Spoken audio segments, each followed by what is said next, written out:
Jana is from Chistano Chinagomara wa gift muzola badenda. Donkey family, alawe promise.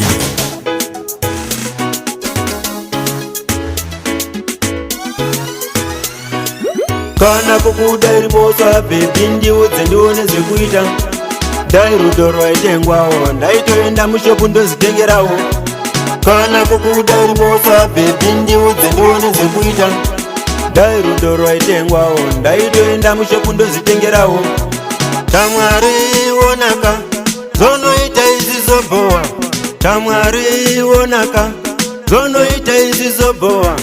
Seundichinjira fungwa pasina nyaya, seundichinjira fungwa pasina nyaya. Waifanira kundiudza pachine nguva, pachine nguva. Ndaizombotsvaga mume wangu wanichagara naye Black Mango. Baby ndaifunga kuti tichagara tese kusvika tapinda muguva. Ndaichambotsvaga mume wangu wandichagara naye Black Mango.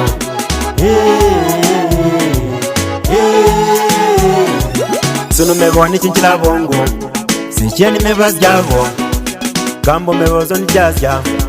Baby zeozanikachila sechiande zintu zinishupa mu life yangu. Sechiande zintu zinishupa mu life yangu, mu life yangu.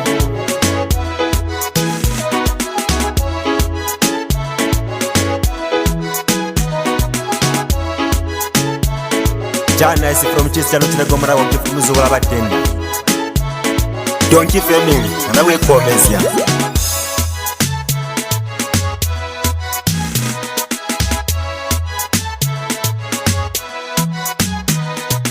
Muluyenda meni me master.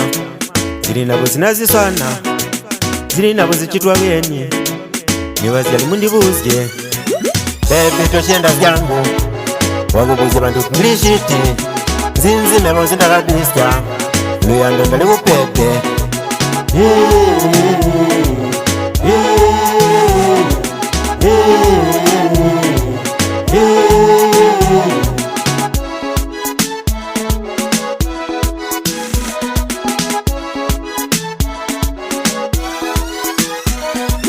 Kana kukudairi mosa baby ndiudze ndione zvekuita. Dai rudo rwaitengwawo ndaitoenda mushopu ndozvitengerawo. Kana kukudairi mosa baby ndiudze ndione zvekuita. Dai rudo rwaitengwawo ndaitoenda mushopu ndozvitengerawo. Tamwari wonaka zonoita izvizobowa. Tamwari wonaka zonoita izvizobowa. Seundichinjira fungwa pasina nyaya.